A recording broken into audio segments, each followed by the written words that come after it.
I now give the floor to His Highness Prince Faisal bin Farhan Al Saud, Minister for Foreign Affairs of Saudi Arabia.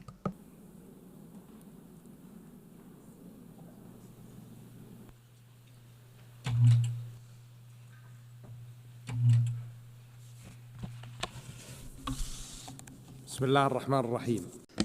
In the name of Allah, the most gracious, the most merciful.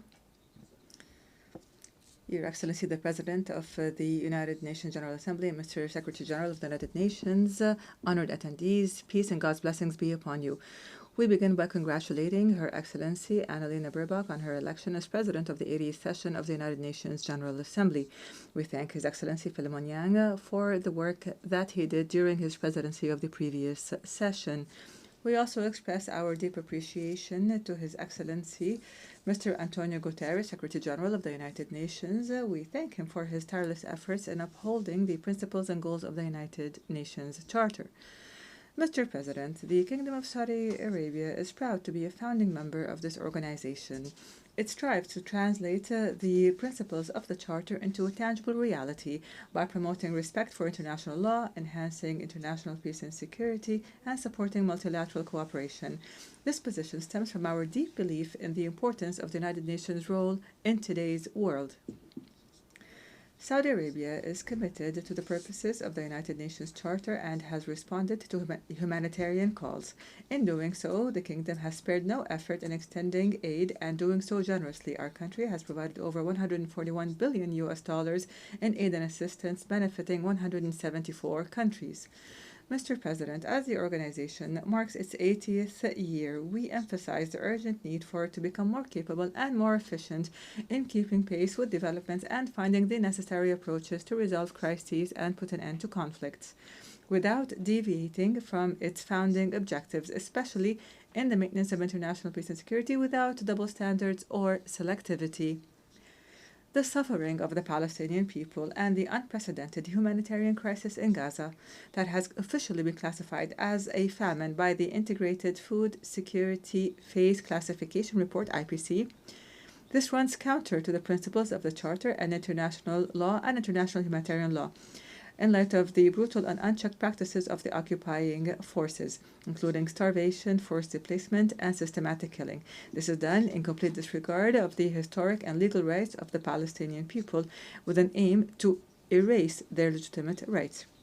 This crisis makes it imperative upon us all to take serious action and put an end to the aggression and ensure sustainable humanitarian access. Mr. President, it is time to find a just and lasting solution to the Palestinian issue. Military escalation will not achieve peace or security. The continued handling of the question of Palestine outside the frameworks of law and international legitimacy is what prolonged the violence and deepened the suffering. Here, Saudi Arabia stresses the need for the international community to shoulder its responsibilities to put an end to this tragedy and achieve sustainable peace through the two-state solution as the only path that would guarantee the security of all countries in the region. The failure of the international community to take firm action to end the Israeli aggression and violation will only cause further instability and insecurity regionally and globally. Such an action will leave grave consequences and will escalate war crimes and acts of genocide. Saudi Arabia, in cooperation with the Kingdom of Norway and the European Union, launched the International Coalition to Implement the Two-State Solution and co-chaired, along with France, a high-level international conference for the peaceful settlement of the question of Palestine and the implementation of the two-state solution. This conference aims to provide a clear practical path towards the implementation of the two-state solution and an end to occupation and conflict. The Kingdom will continue to exert intensive efforts to establish an independent Palestinian state on the 1967 borders with East Jerusalem as its capital in accordance with international resolutions, the Arab Peace Initiative, and the two-state solution here. The Kingdom commends the international support given to the high-level international conference for the peaceful settlement of the question of Palestine and the implementation of the two-state solution.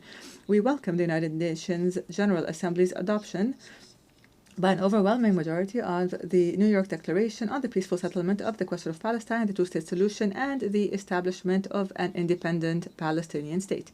We welcome the growing number of countries recognizing the state of Palestine, including France, the UK, Canada, Australia, Portugal, Malta, Belgium, Luxembourg, Monaco, Andorra, and San Marino. Such recognition is an important step towards achieving the two-state solution and bolstering the path towards a just and lasting peace. We call on all states to recognize the State of Palestine and to support the implementation of the two-state solution. This will be in line with international law and will entrench peace and security in the region and the world. Saudi Arabia appreciates the Palestinian Authority's efforts to conduct important reforms. Such efforts require more support from the international community. Mr. President, we affirm our commitment to joint action based on mutual respect and the principles of international law, which boosts mutual confidence and lays the foundations for security, stability, and sustainable development. The Kingdom continues to strengthen ties of good neighborliness, respect for the sovereignty of states, and de-escalation, and contributes to achieving calm as a means to bolster security and stability in the region and the world. In this context, Saudi Arabia strongly condemns the Iranian attack on sisterly Qatar, which runs counter to our work to build ties of good neighborliness. Saudi Arabia condemns in the strongest of terms the continued Israeli aggressions in the region, including the recent blatant attack on sisterly Qatar. We call for international action to stop these violations. We call for international measures to put a stop to Israel's actions and to deter it from such criminal behavior that threatens the region's security and stability. Based on our firm conviction of the importance of regional security and stability and preventing a nuclear arms race in our region, the Kingdom of Saudi Arabia stresses the need to adhere to the non-proliferation regime to achieve a zone free of weapons of mass destruction in the Middle East. With respect to the right of states to the peaceful use of nuclear energies in accordance with international regulations, the Kingdom affirms that the diplomatic track is the way to address the issue of Iran's nuclear program and calls for positive engagement in negotiations and cooperation with the International Atomic Energy Agency. The Kingdom stresses the importance of protecting the security and freedom of navigation in the Red Sea, the Gulf of Aden, and the Strait, as they represent great importance to the global economy and regional international security. The Kingdom calls for strengthening international cooperation to combat terrorism by exchanging information, drying up its sources of financing, and limiting its propaganda campaigns that threaten the security and stability of societies. The Kingdom also warns of the dangers of the military uses of artificial intelligence applications and autonomous weapons, and the need to enact international laws regulating them.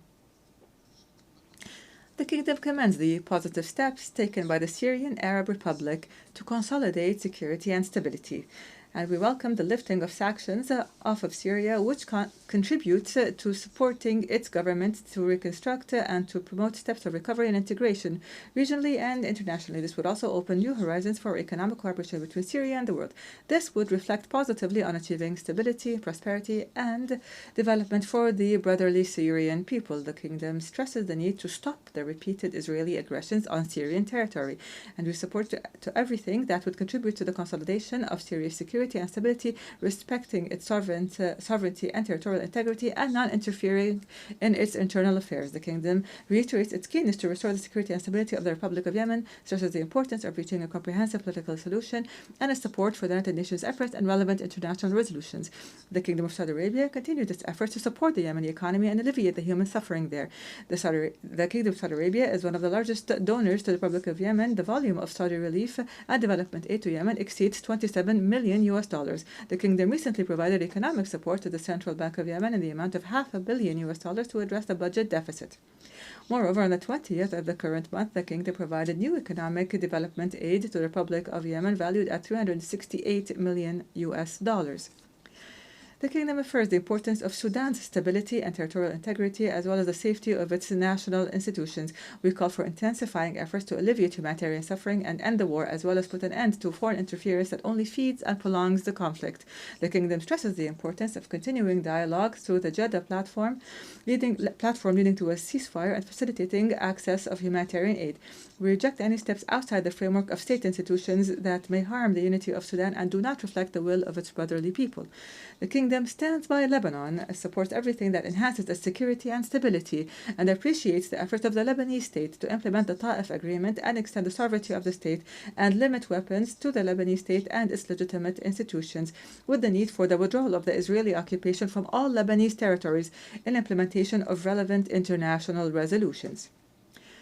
The Kingdom also supports a Libyan solution. We call for a commitment to the implementation of the ceasefire, which would consolidate Libya's unity and its national institutions and would support its counter-terrorism efforts. As for the Russia-Ukraine crisis, we call for the peaceful settlement through dialogue in the interest of all parties. We affirm our readiness to continue our mediation efforts based on our balanced position and reliable relations with the various parties to the crisis. In this context, the Kingdom hosted Russian, Ukrainian, American peace talks as part of our efforts to reach a political solution to this crisis. And in a manner that would enhance international peace and security, the Kingdom commends the response of Pakistan and India to diplomatic efforts and the wisdom of reaching an agreement that ends the tension between the two countries. We affirm our support to resolving differences through dialogue and peaceful means, based on the principles of good neighborliness and in a manner that would achieve peace and prosperity for the two countries and their peoples. Mr. President, a decade has since passed since the launch of the Kingdom's Vision 2030, which charted a long-term development path for the Kingdom, during which it established broad structural transformations at the level of the economy, society, and the government, through which we worked to empower youth and women, promote the values of tolerance, embrace innovation, and expand the horizons of international communication and cooperation. By the end of the year 2024, this plan has achieved 93% of its performance indicators in terms of programs, strategies, and interim targets, and has even exceeded them. The rate of unemployment among Saudis has decreased to 6.3% today compared to 12% in 2016. The participation of women in the labor market increased to over 36%, and the value of the public investment fund's assets has reached $913 billion by the end of 2024, while the contribution of non-oil activities to the real GDP reached 56%. Within the framework of its Vision 2030, the Kingdom continues to complete the march of progress to develop its human capabilities and strengthen its international partnerships to represent a leading development model in national transformation and to build a more prosperous and inclusive future. Mr. President, the Kingdom of Saudi Arabia stresses the importance of strengthening international cooperation to reduce the effects of climate change within the framework of relevant international agreements by adopting a balanced and comprehensive approach to energy transition paths. This takes into account the three main pillars required to achieve sustainable development, namely maintaining energy security, providing it at an affordable cost, and maintaining environmental sustainability. In this context, the Kingdom has launched a number of pioneering initiatives based on the circular and balanced carbon economy approach, most notably the Saudi Green Initiative at the national level and the Middle East Green Initiative at the regional and international levels. This reflects the Kingdom's commitment to climate action from a comprehensive perspective that takes into account development and the environment. The Kingdom also emphasizes the importance of not excluding any energy sources and calls for realistic and comprehensive transition paths. In addition to having advanced technologies that have enabled it to be one of the countries with the lowest carbon and methane emissions in oil and gas production, the Kingdom is playing a leading role in investing in hydrocarbon emissions management technologies, especially technologies for carbon capture, utilization, and storage, CCUS, which allows for the efficient use of resources while reducing the environmental impact, thus contributing to the protection of the global climate system. In the same context, the Kingdom is investing in all innovative technologies that contribute to reducing and addressing greenhouse gas emissions, including the expansion of renewable energy projects, increasing energy efficiency, and the production of clean hydrogen, including green hydrogen, along with nature-based solutions such as large-scale afforestation and the protection of terrestrial and marine ecosystems, confirming the Kingdom's commitment to sustainable development and achieving a balance between development and the climate. Mr. President, as part of the Kingdom of Saudi Arabia's commitment to ensuring the sustainability of water resources and making them available to all, His Royal Highness Prince Mohammed bin Salman bin Abdul Aziz Al Saud, Crown Prince and Prime Minister, announced the establishment of the Global Water Organization based in Riyadh with the aim of developing international cooperation to address water challenges in an integrated manner through the exchange of experiences and the promotion of empowerment, innovation, and research and development. This would contribute to putting water issues at the top of the international agenda. The Kingdom has provided more than $6 billion of funding to countries on 4 continents to support their water projects. The Kingdom looks forward to contributing to the achievement of the Sustainable Development Goals aimed at ensuring water availability and achieving a comprehensive impact that paves the way for a safe and sustainable water future for all. Mr. President, within the framework of environmental protection and combating desertification and drought, the Kingdom has more than quadrupled the area of protected area so that it currently exceeds 80% of the Kingdom's area, and we aim to reach the 30% mark by 2030. The Kingdom has also adopted a new waste management system to exclude 90% of the waste, so through recycling and the utilization of waste, which would contribute to the protection of terrestrial and marine environments and the reduction of plastic pollution. The Kingdom has also launched a Saudi Green Initiative to rehabilitate 40 million hectares of degraded land, and the Middle East Green Initiative, which was joined by 30 Arab, Asian, and African countries to strengthen joint efforts to rehabilitate 200 million hectares of degraded lands. The Kingdom hosted the 16th Conference of the Parties to the United Nations Convention to Combat Desertification, COP16, with the participation of more than 170 countries and about 90,000 participants from representatives of international organizations, scientific institutions, civil society associations, and the private sector. The conference witnessed the launch of dozens of initiatives, the most important of which are the Early Warning of Dust Storms Initiative and the Business Sector for Earth Initiative to enhance the role of the private sector in land conservation, and the Riyadh Global Partnership Initiative to enhance drought preparedness in 74 countries around the world, which is the first global initiative of its kind concerned with proactive preparedness for drought before it occurs. During the conference, regional financial institutions announced an allocation of $12.5 billion to reduce land degradation and the effects of drought. In conclusion, Mr. President, the Kingdom believes that we have no choice but to work hard and responsibly with our partners in the international community to consolidate the principles of mutual respect and strengthen the rules of international law in a way that contributes to building trust between countries and would avoid the scourge of conflict for future generations. We believe that the path to a more stable and prosperous world passes through sincere cooperation and constructive dialogue and joint action for the security and sustainable peace for all. May God, peace and blessings be upon you.